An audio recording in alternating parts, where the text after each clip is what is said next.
আসসালামু আলাইকুম। প্রবর্তন এবং ম্যাথমেটিক্স এর পক্ষ থেকে তোমাদের সবাইকে স্বাগতম। আমরা এইচএসসি হায়ার ম্যাথের এমসিকিউ সলভিং সিরিজের আজকের এই ক্লাসে কুমিল্লা বোর্ড ২০২৪ সালে আসা হায়ার ম্যাথের এমসিকিউ কোশ্চেনটা সমাধান করব। আচ্ছা, তো চলো দেরি না করে শুরু করা যাক। আচ্ছা, প্রথম যে প্রশ্ন সেটা বলছে যে tan থিটার ভ্যালু এটা হচ্ছে 2/3। tan থিটার ভ্যালু 2/3 এবং বলছে যে থিটার ভ্যালুটা 0 এর চেয়ে বড়, π/2 এর চেয়ে ছোট। যেহেতু আমাদেরকে বলে দিচ্ছে যে থিটার ভ্যালু 0 এর চেয়ে বড়, π/2 এর চেয়ে ছোট, তার মানে আমাদেরকে যে অ্যাঙ্গেলটার কথা বলতেছে সেটা প্রথম চতুর্ভাগে আছে।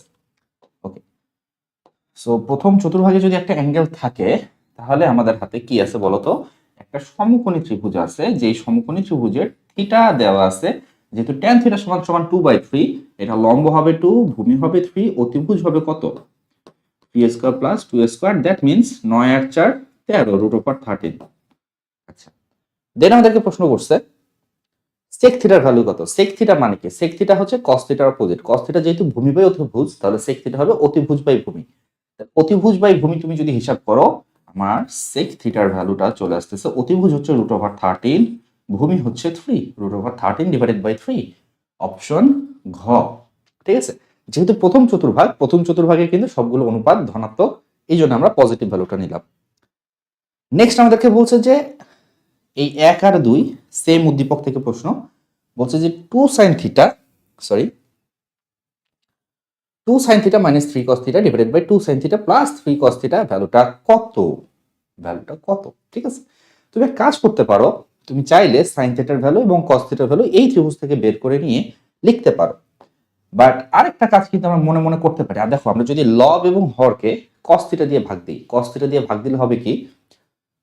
তোমাকে ভ্যালু কম বসাইতে হবে। সাইন থিটার ভ্যালু বের করবা, কস থিটার ভ্যালু বের করবা, লবে বসাবা, হরে বসাবা, ক্যালকুলেট করবা। সো ক্যালকুলেশনটা আরেকটু ইজি করা যায় যদি তুমি কস থিটা দিয়ে ভাগ দাও। সো তুমি যখন এটাকে কস থিটা দিয়ে ভাগ দিবা, তখন এটা হয়ে যাবে এরকম 2 tan theta minus 3 divided by 2 tan theta plus 3। আচ্ছা, tan থিটার ভ্যালু কত দেওয়া ছিল? 2/3। সো tan থিটার ভ্যালু যদি তুমি 2/3 বসাও, তাহলে তোমার চলে আসতেছে 4/3 মাইনাস 3, 4/3 মাইনাস 3, এখানে আসবে 4/3 প্লাস 3। ঠিক আছে, তার মানে অ্যাকচুয়ালি কি দাঁড়াচ্ছে? তোমার উপরেও 3, হরের নিচেও 3, তাহলে তোমার 4 আর 3 তিরিকে হচ্ছে 9। 4 থেকে 9 বিয়োগ করলে কত হয়? 4 থেকে তুমি যদি 9 বিয়োগ করো তাহলে আসবে -5। সো এখানে আসবে -5 এবং 4 এর সাথে যদি 9 যোগ করো তাহলে আস্তে আস্তে 13। So this is 13। সো 3 যদি কাটা যায়, -5/13 উইল বি ইওর অ্যান্সার। কোথায় আছে? অপশন খ তে আছে, যেটা হচ্ছে কি তোমার সঠিক উত্তর। ওকে,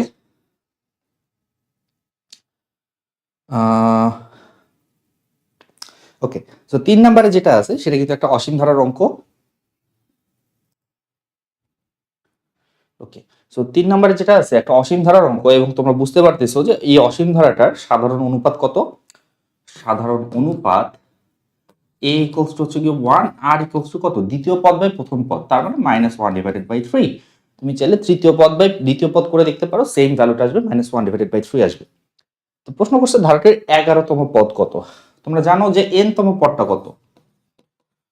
n তম পদ হচ্ছে a r to the power n-1। That means a এর ভ্যালু যেহেতু আমার 1, r এর ভ্যালুটা কত? r এর ভ্যালু হচ্ছে -1/3, তার উপরে n এর ভ্যালু কত আসবে? এখান থেকে আসবে 11।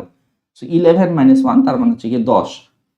সো মাইনাসের পাওয়ার 10 হলে প্লাস হয়ে যাবে এবং 1/3 টু দি পাওয়ার 10, এইটা হবে তোমার 11তম পদ, যেটা 1 নাম্বার স্টেটমেন্টে আছে এবং এটা সঠিক স্টেটমেন্ট। 2 বলছে প্রথম 8টি পদের সমষ্টি কত? ঠিক আছে, প্রথম 8টি পদের সমষ্টি কত?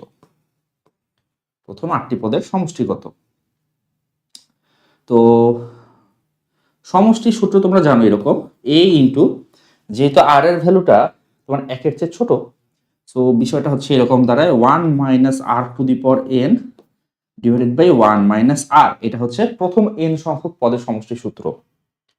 তাহলে প্রথম n সংখ্যক পদের সমষ্টির সূত্রে তুমি যদি ভ্যালুটা বসাও, এর ভ্যালু যেহেতু 1, এটা নিয়ে আমার চিন্তা নেই। 1 - -1/3 টু দি পাওয়ার কত? এন এর ভ্যালুটা হচ্ছে গিয়ে 8 ডিভাইডেড বাই 1 মাইনাসে মাইনাসে প্লাস হয়ে যাবে 1/3। সো এটা হিসাব নিকাশ করলে অ্যাকচুয়ালি নিচে আসে 4 ডিভাইডেড বাই 3, যেটা উল্টায় গেলে হয়ে যাবে 3 ডিভাইডেড বাই 4। দেখো 3 ডিভাইডেড বাই 4 আছে, আর এখান থেকে আসতেছে 1 minus 1 divided by 3 to the power 8, যেটা অপশন 2 তে আছে সঠিক। অসীমতক সমষ্টি 3/4। অসীমতক সমষ্টির সূত্রটা কি? অসীমতক সমষ্টির সূত্রটা হচ্ছে a divided by 1 minus r, provided that r এর ভ্যালুটা তোমার 1 এর চেয়ে ছোট হবে মাইনাস 1 এর চেয়ে বড় হবে, তাহলে অসীমতক সমষ্টি থাকে। তাহলে আমার a এর ভ্যালু যেহেতু 1, ভ্যালুগুলো তুমি যদি বসাও 1 মাইনাস মাইনাস প্লাস হয়ে যাবে 1/3। সো কত আসবে? 3 ডিভাইডেড বাই 4 আসবে, এটাও কারেক্ট। তাহলে 1 2 3 তিনটাই সঠিক উত্তর, অপশন ঘ হবে তোমার সঠিক উত্তর।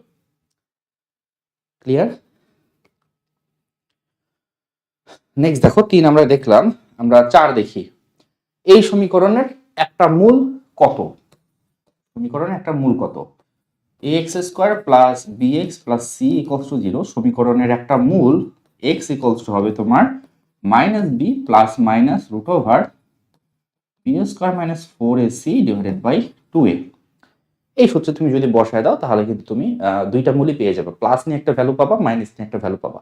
তো এখানে কি করা যায়, আমাদের ভ্যালুগুলো যদি আমি বসাই, আমাদের প্রদত্ত ইকুয়েশনে x এর ভ্যালু কি হবে? মাইনাস b, b এর ভ্যালু কত? b এর ভ্যালু হচ্ছে -3। সো মাইনাস -3, তার মানে +3 হয়ে যাবে, root over -3 square minus 4ac, এর ভ্যালু হচ্ছে এখানে 1, c এর ভ্যালু হচ্ছে -2, তাহলে মাইনাস মাইনাসে +2 হয়ে যাবে, 4 দুগুণে 8 ডিভাইডেড বাই 2। তো 3 প্লাস মাইনাস 8 আর 9 কত হচ্ছে? 8 আর 9 17 হচ্ছে, তাই না? So root over 17 divided by 2। তো দেখো ভ্যালু দুটো আছে নাকি? প্রথমেই অপশন কতে যেটা আছে সেইটা একটা ভ্যালু যেটা আমার এখানকার সাথে ম্যাচ করতেছে, মাইনাস নিয়ে যে ভ্যালুটা সেইটা আমার এটার সাথে ম্যাচ করতেছে। So option 1 will be your correct answer. Okay, 5 number দেখো কি বলছে। 5 নাম্বার, এ এবং বি হলে এ বি রেখার সমীকরণ কত? দুইটা বিন্দু যখন দেয়া থাকে তখন রেখার সমীকরণ হয় x minus x1 divided by x1 minus x2 is equals to y minus y1 divided by y1 minus y2। এটা হচ্ছে দুই বিন্দুগামী রেখার সমীকরণ, ঠিক আছে? জাস্ট তোমাকে x1 এবং y1 x2 y2 এর জায়গায় ভ্যালুগুলো বসাইতে হবে। আচ্ছা, সো ভ্যালুগুলো বসাও। x মাইনাস x1 কে আমি ধরলাম হচ্ছে -1, সেখানে +1 হয়ে গেল, -1 -1 y মাইনাস এখানে y1 টা হচ্ছে গিয়ে 2, আবার y1 হচ্ছে 2 সূত্রের মাইনাস, এবং এখানে -2 আছে, সো মাইনাসে মাইনাসে +2 হয়ে গেল। তাহলে এখানে -2, এখানে 4,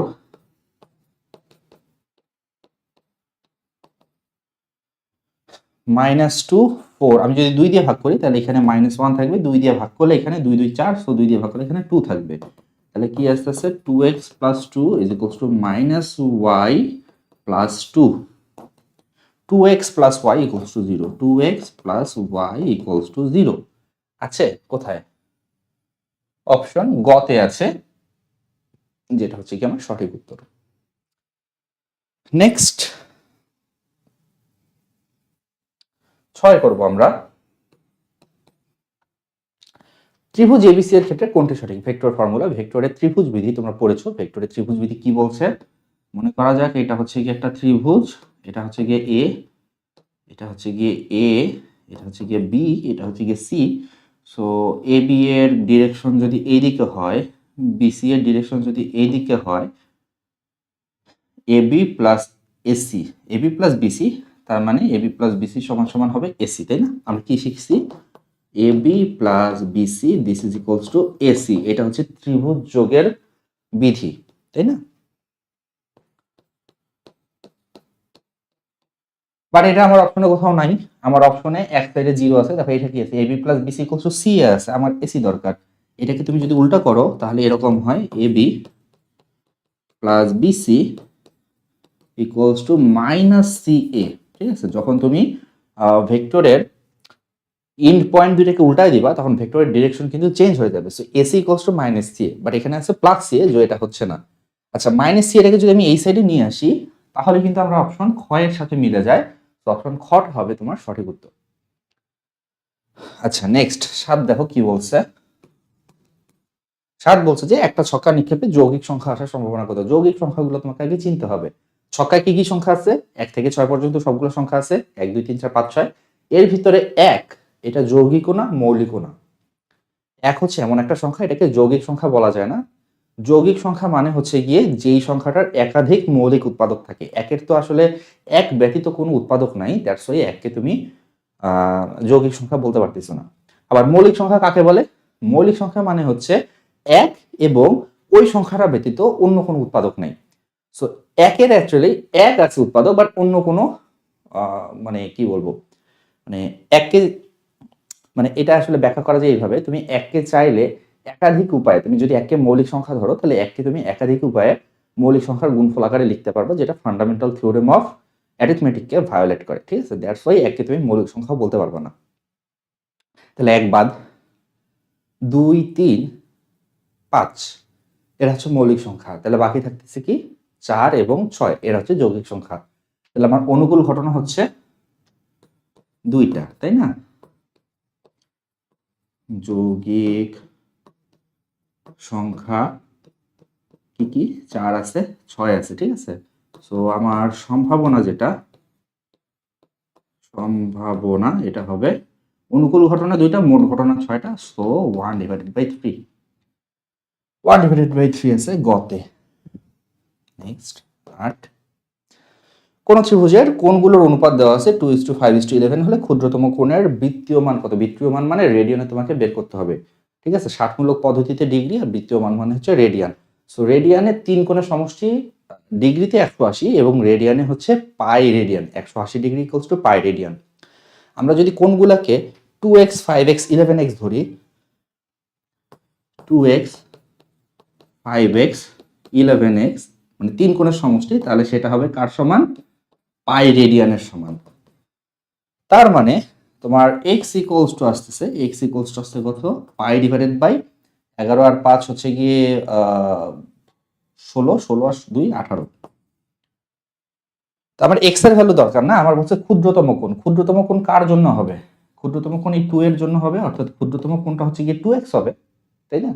যেহেতু অনুপাত হচ্ছে 2 5 11, বৃহত্তম কোণটা হবে 11x, মাঝের কোণটা হবে 5x, ক্ষুদ্রতম কোণটা হবে 2x। সো আমার শুধু x এর ভ্যালু দরকার নাই, আমার দরকার হচ্ছে 2x এর ভ্যালু। সো 2x এর ভ্যালুটা হবে পাই ডিভাইডেড বাই 9। কোথায় আছে? অপশন খতে আছে। সো অপশন খ হবে সঠিক উত্তর। নেক্সট 9, 1.25 5 এর উপরে পৌনপুনিক, এটাকে মূলদীয় ভগ্নাংশে প্রকাশ করতে হবে। এটা আসলে খুব সহজ একটা অঙ্ক। তুমি চাইলে ক্যালকুলেটরে যে কোনো একটা ভগ্নাংশ তুলে দেখতে পারো, কোনটা ইকুয়ালস টু 1.25555555 এরকম আসতেছে। ঠিক আছে, সো যেটা আসবে সেটাই উত্তর হবে। বাট তুমি যদি ম্যাথমেটিক্যালি করতে চাও তাহলে এটাকে ভগ্নাংশে রূপান্তর করার নিয়মটা হচ্ছে এরকম।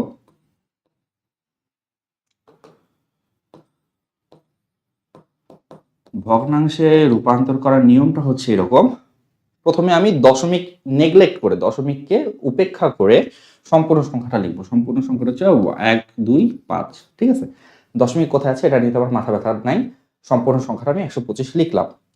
দেন পৌনপুনিক যার উপরে আছে, পৌনপুনিক কার উপরে আছে? শুধু 5 এর উপরে আছে। এইটা ছাড়া বাকি যেই পোর্শনটা আছে সেটা বিয়োগ করে দাও। সো বাকি পোর্শনটা হচ্ছে 12। আবার আমি দশমিক নেগলেক্ট করতেছি, বাকি পোর্শনটা হচ্ছে 12। সো 12 আমি বিয়োগ করে দিলাম, ডিভাইডেড বাই যতটা সংখ্যার উপর পৌনপুনিক, পৌনপুনিক আছে একটা ডিজিটের উপর, জাস্ট একটা ডিজিটের উপর পৌনপুনিক আছে, সেজন্য একটা 9। ঠিক আছে, দুইটা ডিজিটের উপর পৌনপুনিক থাকলে দুইটা 9 হতো, সো এখানে একটা 9। এবার তোমাকে হিসাব করতে হবে যে দশমিকের পরে কয়টা ডিজিট আছে। দশমিকের পরে ডিজিট আছে হচ্ছে কি আমার 2টা।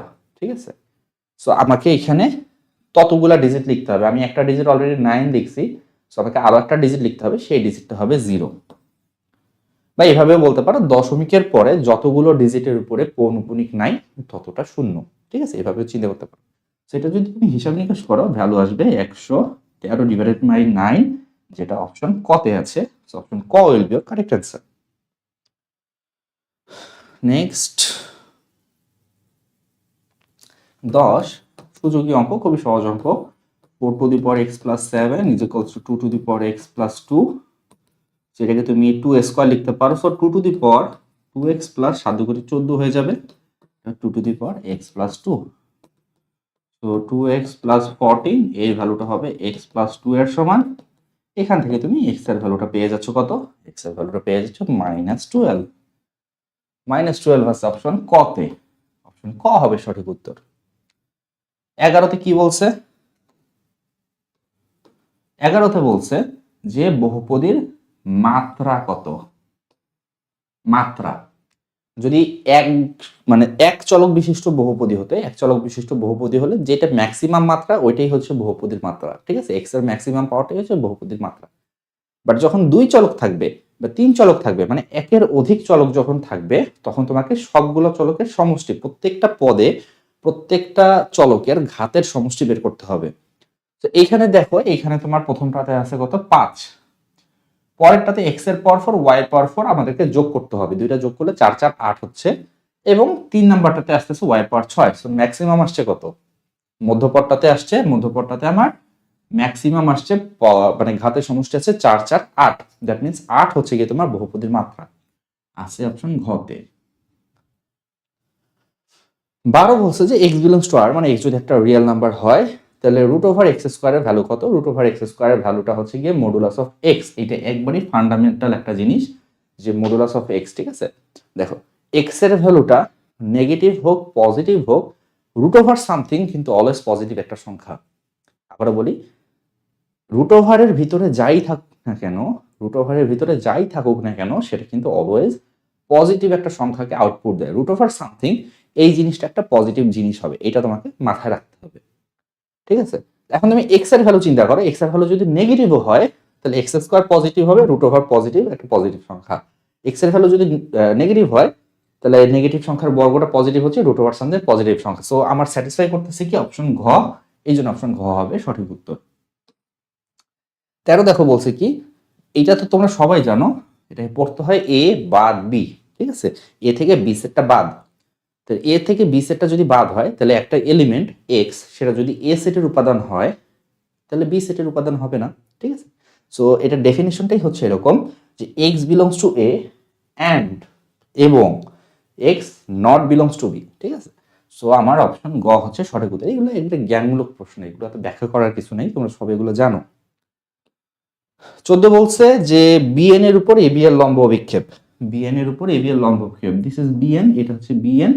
বিএন এর উপর এবি এর লম্ব অভিক্ষেপ। সো বিএন এর উপর এবি এর লম্ব অভিক্ষেপটা হবে, বি থেকে তুমি বিএন এর উপর একটা লম্ব আঁকো, পাদবিন্দুটার কোঅর্ডিনেট কি? সেটা হচ্ছে বি। বি থেকে বিএন এর উপর লম্ব আঁকলে পাদবিন্দুটা বি হচ্ছে। এ থেকে তুমি বিএন এর উপর একটা লম্ব আঁকো, এ থেকে বিএন এর উপর একটা লম্ব আঁকলে পাদবিন্দুটা সি আসতেছে। সো বিসি, এই বিসিটা হবে তোমার লম্ব অভিক্ষেপ। যার লম্ব অভিক্ষেপ বের করতে বলবে তার দুইটা পয়েন্ট থেকে তুমি যার উপর লম্ব অভিক্ষেপ বের করতে বলবে তার উপর দুইটা লম্ব আঁকবা। ওই লম্ব পয়েন্ট দুইটার যে দূরত্ব সেটা হচ্ছে লম্ব অভিক্ষেপ। তাহলে আমার বিসি আসবে, তাই না? অপশন খ। ওকে,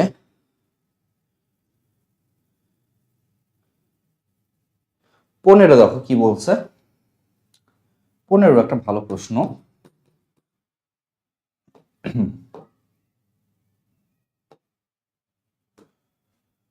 এ কেন্দ্র বিশিষ্ট বৃত্তের ব্যাসার্ধ 2 সেন্টিমিটার, বি কেন্দ্র বিশিষ্ট বৃত্তের ব্যাসার্ধ হচ্ছে গিয়ে তোমার 3 সেন্টিমিটার। এরা পরস্পরকে বহি স্পর্শ করছে। তো এরকম দুইটা বৃত্ত আগে আমি এঁকে নিই। এটা একটা বৃত্ত এবং এইটা আরেকটা বৃত্ত, এরা পরস্পরকে এভাবে বহি স্পর্শ করলো।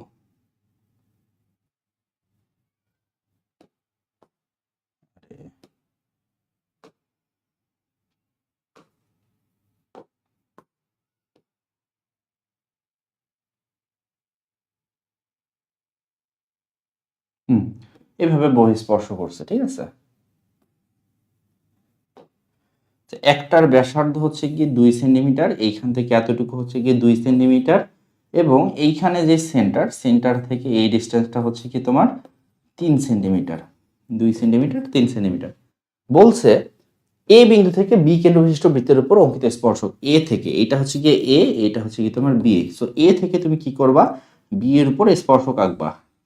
ধরা যাক হচ্ছে কি এটা হচ্ছে কি আমার স্পর্শক। এটা যদি স্পর্শক হয় সেই স্পর্শকের দৈর্ঘ্যটাই বের করতে হবে। আমরা যেটা করব, আমরা বি থেকে এই স্পর্শ বিন্দু কানেক্ট করে দিব।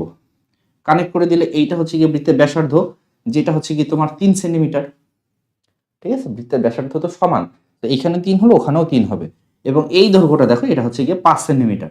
তোমরা খুব ভালো করেই জানো যে কেন্দ্র থেকে স্পর্শ বিন্দুর সংযোজক সরলরেখা স্পর্শকের উপর লম্ব হয়। কি বলছি?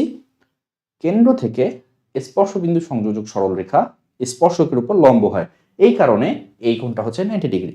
তার মানে এখানে তুমি যে ত্রিভুজটা দেখতে পারতেছো সেটা একটা সমকোণী ত্রিভুজ। সমকোণী ত্রিভুজ মানে আমি পিথাগোরাস অ্যাপ্লাই করতে পারবো। সো তোমার কাছে একটা সমকোণী ত্রিভুজ আছে যার অতিভুজটা হচ্ছে কি 5, লম্বটা 3, ভূমিটা কত আমরা বের করব। সো সাপোজ এটা হচ্ছে কি x, so x square plus 3 square this is equals two 5 square. তুমি বুঝতেই পারতেছো x এর ভ্যালুটা আসবে 4। তাহলে 4 কোথায়? অপশন গ তে, অপশন গ হচ্ছে সঠিক উত্তর। আচ্ছা, নেক্সট বলছে 16 নাম্বার, দেখো fx হচ্ছে কি x স্কয়ার। এক্স স্কোয়ার হলে dom F equals to R, মানে ডোমেন। এক্স স্কোয়ার ফাংশনের ডোমেন কত? Real number. X square function, এটা ডোমেনও রিয়েল নাম্বার, রেঞ্জও real number. So 1 number statement সঠিক।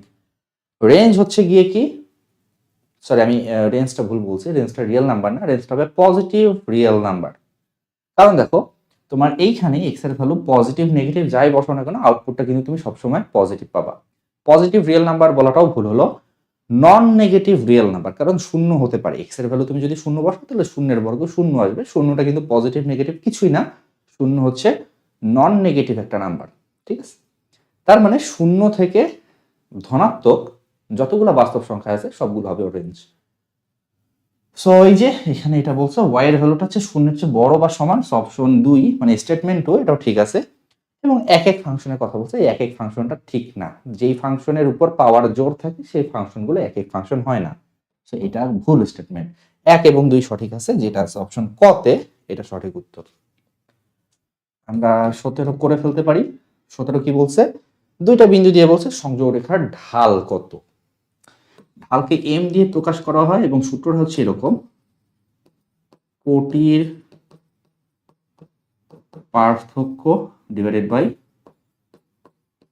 ভুজের পার্থক্য। সো কোটির পার্থক্য হিসাব করো, -1 এবং এখানে -5, সো -1 -1 +5 এবং এখানে -1 ওখানে +5, ঠিক আছে। সো এটা কত আসতেছে? 0/0 চলে আসতেছে। এটা কি এরকম নাকি? 0/0 কেন আসবে রে ভাই? এটা 4/4 আসতেছে। 4/4 তার মানে হচ্ছে কি 1, তো 1 আসবে। ঢাল হচ্ছে গিয়ে 1, মানে ঘ। ঠিক আছে, ওকে। 18 নম্বর প্রশ্ন, এক্স কিউবের সহগ কত? একটা দ্বিপদী রাশি, সেটা হচ্ছে কত? 1 - 3x⁵, ঠিক আছে। সো তোমরা জানো যে আর তম পদটা হচ্ছে টি আর প্লাস 1, যেটা ইকুয়ালস টু হচ্ছে আমরা বলতে পারি 5cr 1⁵ - r, তার মানে ম্যাটার করে না। এখানে -3x⁴, তার মানে 5cr -3r x⁴। 18 নম্বরে, 18 নম্বর কি বলছে? 18 নম্বরে বলল যে এক্স কিউবের সহগ কত, তার মানে r = 3। যেহেতু এখানে এক্স কিউব হবে তাহলে আর এক জায়গায় 3 বসবে, তাহলে সহগ কত? তাহলে সহগ তো এই জিনিসটা, তাই না? তো সহগ যদি ওই জিনিসটা হয় তাহলে সহগটা হবে কত? সহগ হবে 5c3 - 3⁵, 5c3 - 3⁵। একটু ক্যালকুলেটরে হিসাব করতে হবে। ওকে, সো 5c3 গুণন 27 বলতে পারি আমরা, 270 আসতেছে, 270 আছে। এবং এখানে যেহেতু মাইনাস ওটা পাওয়ার কিউব, সো মাইনাস হবে, সো -270, অপশন ক সঠিক উত্তর। 19 নম্বরে বলছে এর বিস্তৃতিতে শেষ পদ কত? শেষ পদ কত? আচ্ছা, শেষ পদ মানে কি অ্যাকচুয়ালি? শেষ পদ মানে হচ্ছে, এখানে বলতো পদ সংখ্যা কয়টা?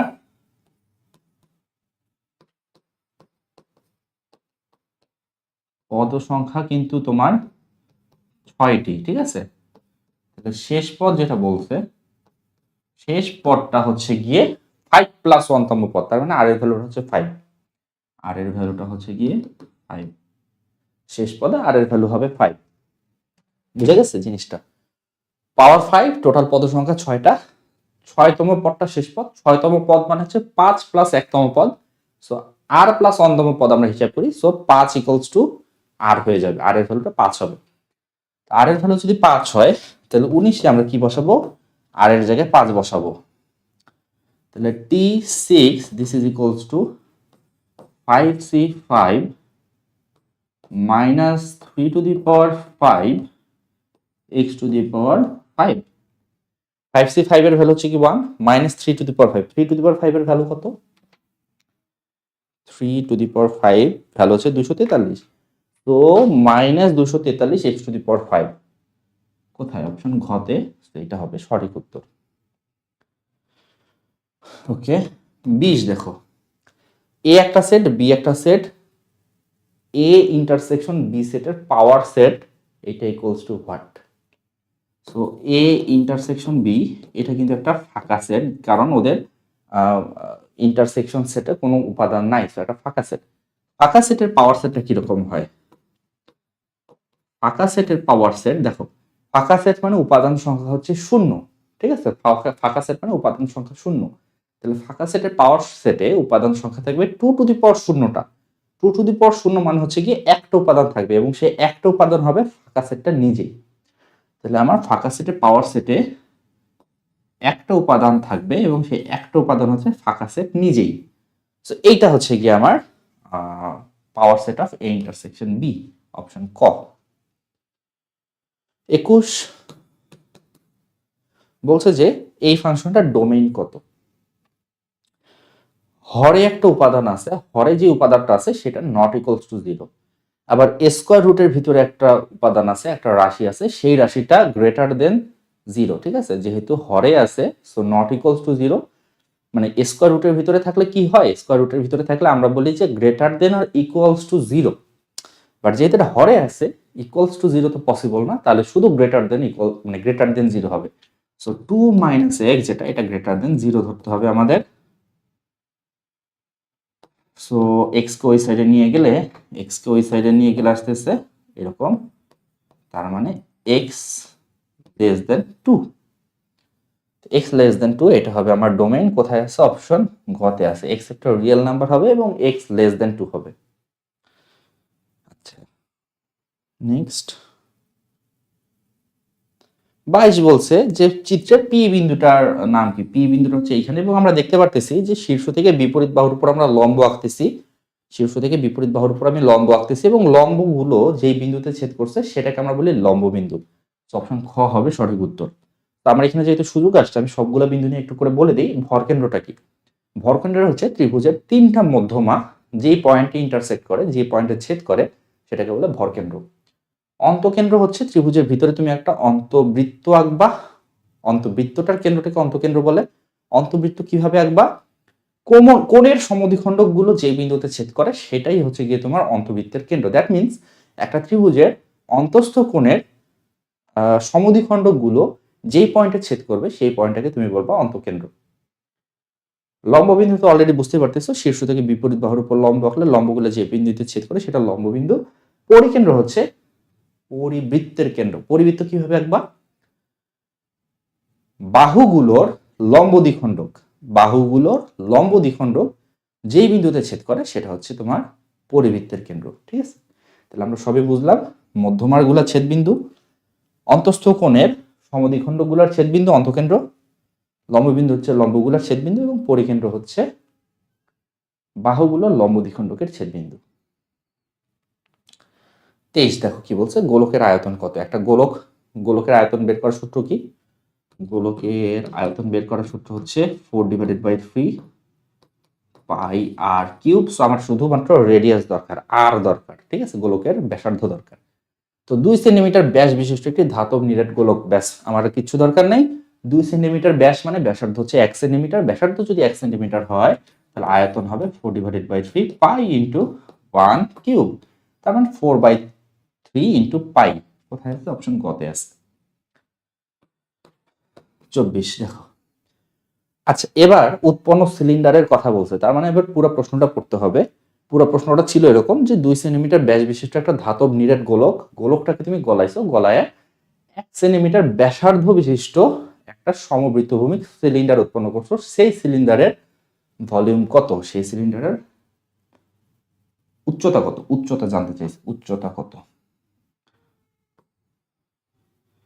সো একটা গোলক, এটা সমান সমান হবে একটা সিলিন্ডার, ঠিক আছে? সো গোলকের ক্ষেত্রে আয়তন হচ্ছে 4/3 পাই। এটা হচ্ছে গোলকের আয়তন, যেটা আমরা একটু আগে বের করছিলাম। এইটাই ইকুয়ালস হবে সিলিন্ডারের আয়তন। সিলিন্ডারের উচ্চতা যদি h হয়, ব্যাসার্ধ যদি r হয়, তাহলে সিলিন্ডারের আয়তন হচ্ছে pi into r square h। r এর ভ্যালু দিয়ে দিছে 1, সো 1 স্কোয়ার h আমাদেরকে বের করতে হবে। তো হিসাব নিকাশ করলে পাই পাই বোথ সাইড থেকে ক্যান্সেল হয়ে যাচ্ছে, h এর ভ্যালুটা চলে আসতেছে 4/3। খুবই সহজ অঙ্ক। 4/3 কোথায় আছে? অপশন ঘতে আছে, এটা সঠিক উত্তর। 25 নম্বরে বলছে যে 5x ফাংশনের রেঞ্জ কত? একটা সূচকীয় ফাংশন, সূচকীয় ফাংশনের রেঞ্জ হচ্ছে ধনাত্মক বাস্তব সংখ্যা, ঠিক আছে? জিরো হতে পারবে না, জিরো হতে পারবে না। জিরোর থেকে বড় সকল বাস্তব সংখ্যাই হচ্ছে কি সূচকীয় ফাংশনের রেঞ্জ। তো যেহেতু জিরোর থেকে বড় হবে, 0 টু ইনফিনিটি, 0 থেকে ইনফিনিটি পর্যন্ত সকল বাস্তব সংখ্যা, যেটা আছে আমার অপশন খতে, ঠিক আছে? সো এই তো 25টা প্রশ্ন আমরা সমাধান করে ফেললাম। ম্যাক্সিমামই দেখতেছি সহজ অঙ্ক। আমরা রাজশাহী বোর্ডের কোশ্চেনটা সলভ করছিলাম গত ক্লাসে, যেটা কিন্তু মোটামুটি চ্যালেঞ্জিং একটা প্রশ্ন ছিল। আমার কাছে মনে হয়েছিল যে না, ভালো ভালো কিছু কোশ্চেন আসছে, বাট আজকে বেশিরভাগই দেখলাম যে জ্ঞানমূলক প্রশ্ন। যাই হোক, সো যদি ভিডিওটা ভালো লেগে থাকে তাহলে লাইক শেয়ার করতে হবে, সাবস্ক্রাইব করতে পারো নতুন তুমি যদি ইউজার হয়ে থাকো। And this is our Facebook group, এখানে জয়েন করতে পারো, এটা আমাদের ওয়েবসাইট। এতক্ষণ সঙ্গে থাকার জন্য ধন্যবাদ। Thanks for watching.